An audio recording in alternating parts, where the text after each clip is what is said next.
Assalamualaikum warahmatullahi wabarakatuh. Selamat datang di podcast Pendidikan Matematika Universitas Mercu Buana Yogyakarta. Perkenalkan, saya Inga Sylvia, mahasiswa Pendidikan Matematika angkatan 2021. Saya sebagai host dan di sini ada teman saya sebagai narasumber. Saya Desi Yulianti, angkatan 2021 dari Prodi Pendidikan Matematika. Oke. Halo Kak Desi, gimana kabarnya Kak? Alhamdulillah sehat. Kak Inga gimana? Alhamdulillah sehat juga. Gimana nih kegiatannya akhir-akhir ini? Lumayan padat sih Kak, karena juga kan sekarang itu kan lagi musimnya itu ya, rapotan sama kuliah. Oh iya, jadi padat gitu ya? Banget. Oke. Kalau bagi rapot sendiri itu tanggal berapa sih Kak? Kalau bagi rapot itu kalau di sekolah yang saya ampu ini besok hari Jumat tanggal 20. Oh, hari Jumat.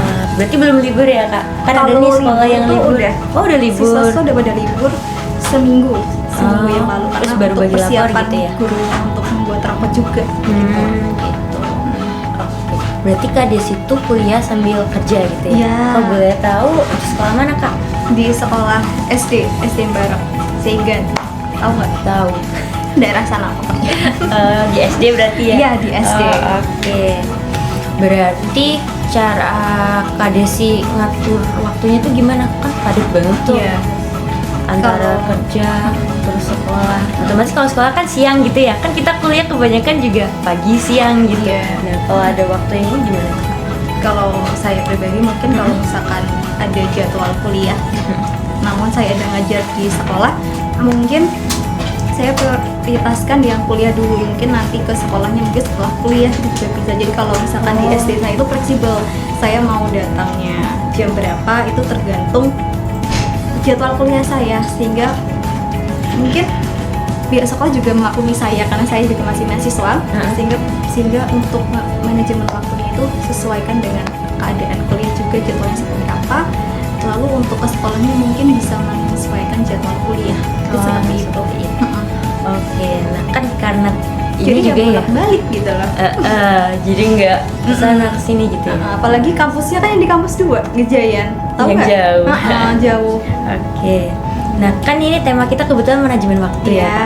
Nah, saya kan juga udah mengulik dulu nih cari informasi apa sih manajemen waktu gitu. Nah, terus dapat nih dari para pendapat ahli itu dari Davidson mengatakan bahwa manajemen waktu itu adalah sebuah cara untuk memanfaatkan waktu dengan sebaik mungkin dan seseorang bisa apa ya kayak menyelesaikan pekerjaan itu dengan cerdas gitu kan. Iya.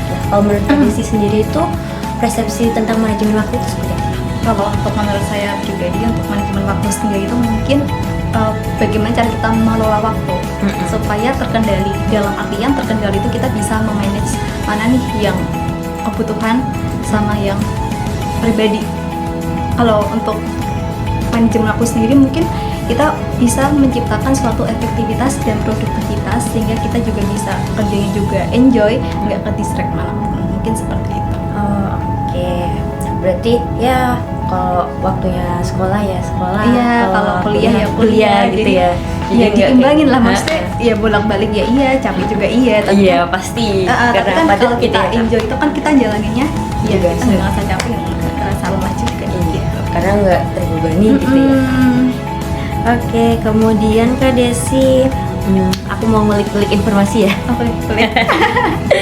Oke, kemudian gimana sih cara Kak Desi itu kayak mau manage waktunya dengan cara seperti apa gitu? Maksudnya mungkin tipsnya gitu. Oke, kalau untuk memanage waktunya sendiri mungkin dari malam mungkin sudah saya buat plan schedule untuk besok tuh ngapain aja sih kegiatan saya, mungkin dari pagi dari jam 6 sampai jam 7 mungkin ke sekolah, terus jam 7 sampai jam 9 kuliah, terus 9 sampai 10 ke sekolah lagi. Itu saya buat, saya rinci. Itu saya tulis itu di redaksi saya biasanya setiap malam. Besok tuh kegiatannya apa sih gitu supaya Nggak ketika lupa besok gitu ya? itu kita mau melalui hari, kita tuh nggak apa ya namanya? Bingung. Tahu arah, tahu tujuan kita tuh hari ini mau apa gitu loh.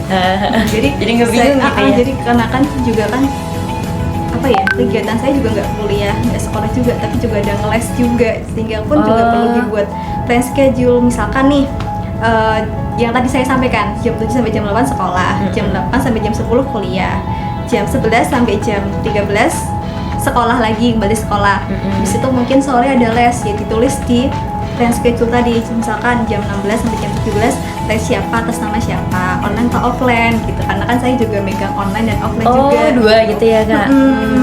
Berarti ada yang online, ada yang offline. Iya, ada online. Kalau ada yang offline tuh dari jam berapa Kak? Kalau offline itu kan kita home visit ya. Jadi saya yang mendatangi ke rumah siswa kayak gitu pun. Kak Desi yang datang gitu? Ya, jadi kayak privat sih. Kayak les privat. Itu sore gitu ya?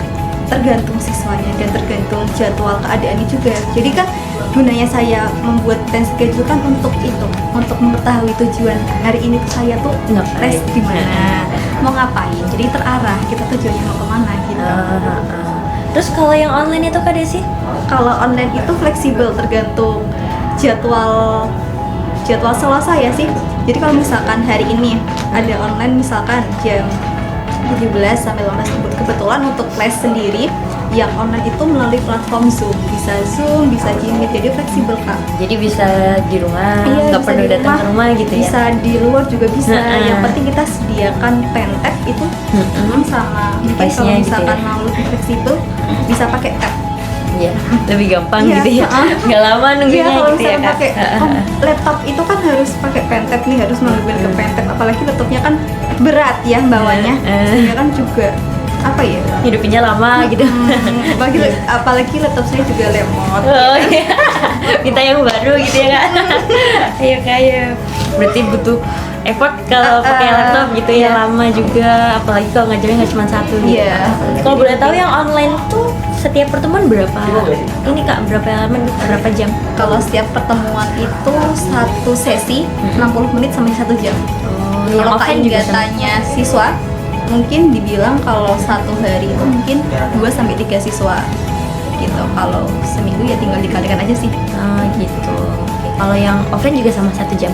Kalau offline itu lebih ke tergantung orang tua mintanya berapa. Namun ada juga yang sebelumnya itu perjanjian dari awal minta 90 menit Kak, minta 2 jam untuk membahas PAS, itu juga ada. Jadi tergantung siswanya. Namun kan kalau misalkan dibilang 2 jam itu kan belajar 2 jam itu kan jenuh ya. Iya, jenuh. Apalagi siswa yang saya hadapkan objeknya siswa. Itu kan mungkin bisa dibilang capek juga, iya udah belajar di sekolah, apalagi di rumah juga gitu. Apalagi anak kecil gitu ya Kak, pasti kan ada yang mau ini dulu, Iya, mau makan dulu, gitu. ngelulir waktu gitu ya Kak. Kalau menurut Kak Desi sendiri ngajar online sama offline itu enakan mana? Kalau dibilang enak itu mungkin dua-duanya sama-sama enak sih, karena juga ada plus minusnya juga dari online sama offline. Mungkin kalau online sendiri mungkin kita tidak berhadapan langsung dengan siswa secara langsung. Iya. Ya mungkin kita berhadapan, namun kan kita berhadapan semi virtual. Kalau misalkan kondisinya gitu. kita offline, kita bisa mengerti keadaan siswa itu bagaimana, paham atau tidak. Namun kan kalau online mungkin bisa siswa itu bisa disambi-sambi, bisa sambil makan, bisa sambil mainan HP, nggak fokus. Kadang nggak on cam gitu ya? Iya, kadang nggak on cam juga gitu. Berarti ya mau online mau offline pasti ada plus minusnya. Iya, ada plus minusnya juga. Kemudian nih Kak Desi, bagaimana sih cara Kak Desi tuh mengatur waktu agar teratur gitu? Kadang kan ada nih yang tugasnya tuh di hari yang sama deadline-nya, kan numpuk gitu ya? Iya. Nah itu gimana Kak cara ngatur waktu? Ngatur waktu, mungkin dari niat dulu yang pertama. Karena kalau misalkan udah capek, itu kan kita mau mulai aja juga males gitu loh kalau kita nggak ada niat. Tapi ingat juga tujuan kita mau apa gitu. Kalau misalkan lebih penting tugas itu deadline hari ini, ya kita sebelum itu kita sudah mengerjakan. Mungkin kita bisa kasih batas waktu H-1 sebelum deadline itu sudah harus dikerjakan. Namun kalau misalkan itu apa ya, ada tugas yang sama-sama untuk hari ini, mungkin bisa dibilang tugasnya untuk menunggu hari ini juga, ya gimana juga cara saya untuk membagi waktu, mungkin bisa diselang-seling juga sih Kak, Berapa jam gitu ya? Gitu. Berarti untuk mengurangi distraksi juga kayak gitu ya Kak? Iya. Reschedule dulu. Reschedule dulu. Iya, tergantung kepentingan dulu. Oh iya, apa dulu yang penting gitu ya Kak? Penting. Tapi berarti untuk kepentingan itu lebih ke hal kuliah dulu baru pekerjaan seperti itu. Kalau menurut saya sih begitu ya, karena bekerja asli kan sebagai menunjang kebutuhan aja sih sebenarnya ya. Karena kita lagi di masa kuliah gitu Masa ya. kuliah, Apalagi yang penting juga, kuliah, apalagi semester yang penting akhir. itu sih, kuliah itu kan banyakin pengalaman ya, pengalaman apalagi pengalaman kerja juga, karena untuk apa ya, output kita untuk selesai S1 kan kita juga akan kerja gitu loh, supaya kita tahu dunia pekerjaan itu seperti apa. Jadi ketika kita sudah lulus tuh kita nggak kaget, oh ternyata dunia kerja itu seperti ini ya lingkungannya, gitu. Jadi kita bisa beradaptasi di lingkungan tersebut, karena supaya tidak apa ya, tidak kaget ketika sudah keluar dari S1 ini gitu. Oke. Kemudian nih, Kak Desi sendiri kan orang Jogja ya. Ya, Jogja, Sleman. Nah, kan di Jogja tuh banyak universitas nih. Kenapa Kak Desi memilih masuk ke jurusan pendidikan matematika, terutama di Mercubuana? Sebelumnya itu saya tuh nggak ada niatan untuk kuliah tuh, sebenarnya nggak ada gitu, karena pada saat itu kan saya bukan SMA tapi saya SMK. Oh, kebetulan SMK saya juga di Jogja, di Sleman, tepatnya di Tempel. Tempel tahu? Tidak tahu. Di daerah situ. Nah, awalnya itu kan saya berniat untuk langsung kerja gitu ya. Apalagi kan saya kan jurusannya akuntansi, saya dulu pengen kerja di bank. Tidak semudah itu gitu loh. Dulu kan waktu itu kan berpikirnya kan gampang ya, mungkin jurusan akuntansi nih mungkin bisa kerja di bank, bisa kerja di pajak, tapi kan nggak semudah itu juga, banyak saingan, apalagi saingannya yang S1, S2 gitu kan. Ya pada saat itu juga saya lulus SMK itu juga waktu corona, sehingga lapangan pekerjaan pun juga sedikit ya, karena juga banyak yang di PHK gitu ya. Terus alhamdulillahnya itu saya dihubungin sama guru saya SMK, ditawarkan untuk masuk ke pendidikan matematika Universitas Mercubuana Yogyakarta melalui beasiswa. Dan alhamdulillahnya juga saya kan juga harus menyampaikan ke orang tua saya apa ya, diizinkan atau tidak, karena ya kalau kita tanpa izin orang tua kan kita sama aja menghalangi ya.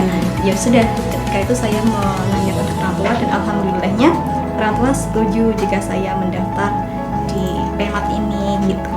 Lalu saya langsung menghubungi ke guru saya dan alhamdulillah langsung diproses, dan kemudian langsung suruh menghubungi dosen kita juga, Mbak Nafida namanya.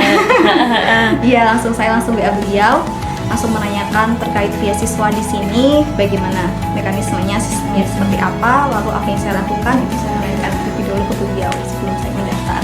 Mungkin seperti itu. Oh, berarti masuk ke Mercu itu pertama itu dari guru gitu ya? Info dari guru. Berarti niat awal tuh sebenarnya nggak mau kuliah. Iya, nggak mau kuliah, tapi kok dipikir-pikir lagi kok kuliah itu penting ya. Setelah cari kerja gitu ya. Apalagi sekarang kan nyari kerja kan juga susah ya, apalagi kalau misalkan kita hanya lulusan SMK ya mungkin kan juga susah untuk mencari kerjaan gitu. Apalagi sekarang banyak yang udah S1, S2, otomatis yang lulusan S2. Walaupun juga ketika besok udah lulus S1 pun kita mencari kerja juga mungkin ya susah juga, karena juga saingan juga banyak. Cuman kan ada bekal lagi, ada bekal kan udah kuliah gitu. Dan ternyata ketika masuk di sini itu ternyata kuliahnya fleksibel. Iya, makanya bisa kerja gitu ya. Dalam artian banyak waktu kosong. Mungkin dalam seminggu ini kan kuliah hanya 3 hari, ada hanya 4 hari, dan itu pun nggak sering, nggak yang dari pagi sampai sore. Jadi kayak tergantung jadwal aja, ada yang online juga. Jadi kan itu ada waktu sela ya untuk mengisi waktu luang saya, mungkin ya sambil kerja, sambil les juga gitu, untuk menambah pengalaman sih, mungkin seperti itu. Oh, berarti masuk pendidikan matematika Mercubuana itu banyak peluangnya ya, selain kita bisa kuliah juga bisa kerja gitu. Jadi bisa menambah pengalaman, dapat ilmu juga gitu. Jadi kita bisa ya dapat uang ya, dapat ilmu gitu. Apalagi ngeles juga kan kita juga mengimplementasikan ilmu kita ke siswa. Jadi kan berkah ya. Iya, karena kan kuliahnya di pendidikan matematika nih, otomatis kan ngajarnya juga ilmunya dari situ gitu. Tapi juga dulu Kak Indah, saya kan matematika nih, suruh ngajar bahasa Inggris juga ada. Oh bisa? Iya, SD karena di SD ya. Jadi kalau di SD kan tuntutan guru itu harus bisa apa-apa gitu ya. Betul. Apalagi juga wali kelas 3 nih. Oke. Oh, wali kelas? Berarti tambah padat dong? Pengganti wali kelas ya. Cuma kan sebagai pengganti sampai sementara ya. Cuma kan ya itu harus menyiapkan ilmunya. Bahasa Inggris juga ada, IPA juga ada, apalagi bahasa Jawa. Yang saya nggak paham bahasa Jawa harus belajar bahasa Jawa gitu. Jadi sambil belajar lagi gitu ya. Karena tuntutan juga gitu. Oh, berarti kalau ngajar SD tuh yang diajarin gak cuma matematika gitu ya, Enggak, Kak? Semuanya. semuanya ya. Seperti kita dulu waktu SD, ada Semuanya, ya. matematika, ada IPA, bahasa Jawa, Hmm. apalagi ya, banyak kan ya. Iya, dan itu yang ngajar satu guru. Satu guru, iya, gitu. wali Kok kelas. bisa gitu ya? Tapi kalau guru mapel ya ada guru khususnya juga. Oh. Kayak harusnya agama juga ada guru mapel sendiri, bahasa Arab juga ada gurunya sendiri gitu. Jadi nggak serta merta untuk wali kelas itu mengampu mapel semuanya tuh enggak. Oh gitu. Tapi gimana jadi wali kelas, Kak? Gimana ya? Ya seneng ya iya, tapi juga siswa sekarang tuh kan beda dengan zaman dulu ya. Heeh. Siswa sekarang kan ngeyel ya. Iya. Tahu kan ya? Double. Ya susah diatur ya. Apalagi kelas 3 kita SD juga ini harus mengikuti zaman juga, kita juga menerapkan juga mengikuti zaman. Kita nggak mungkin menerapkan itu menggunakan metode zaman dulu. Jadi Iya, kita juga kan. sebagai guru kita juga mengikuti zaman juga seperti itu.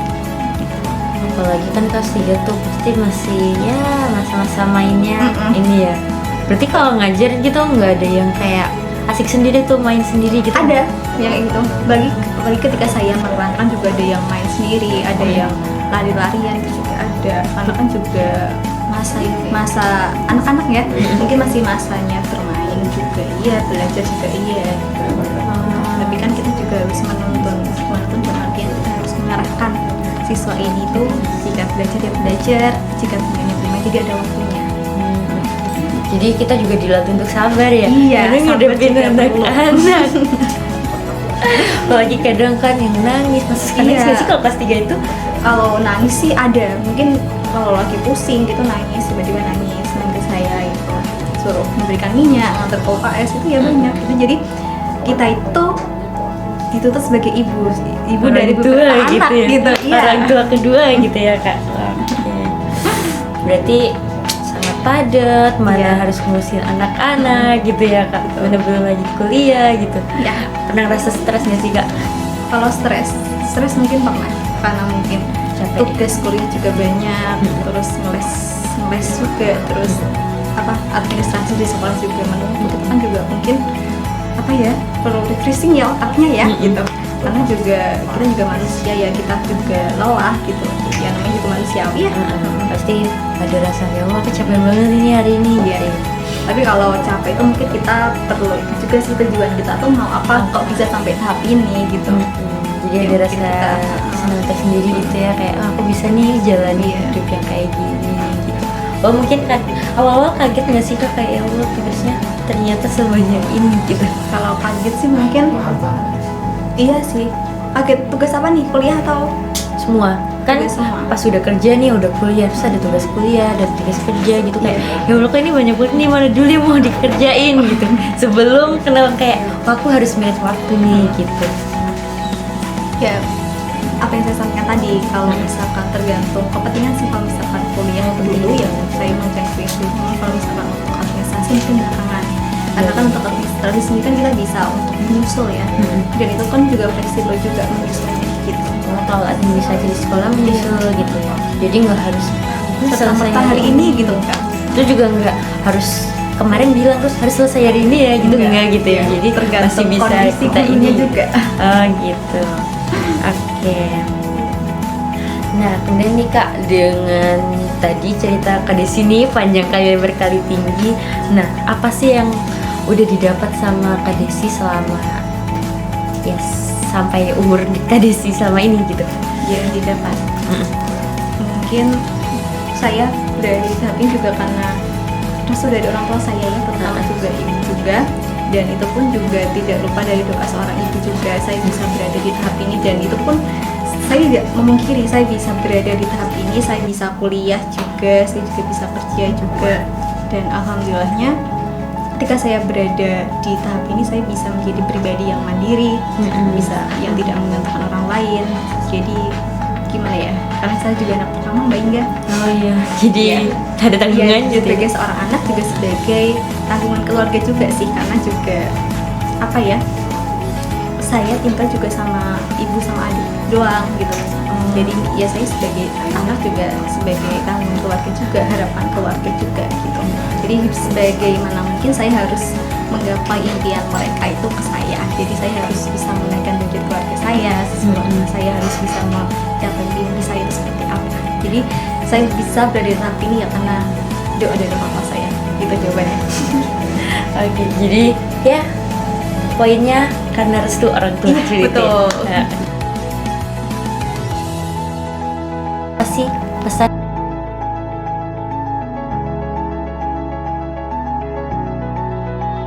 dan sana yang masih kuliah, mungkin mereka belum tahu nih dunia kerja.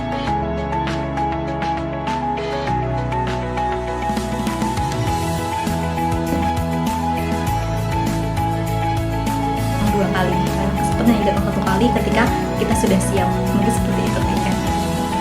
Oke, keren.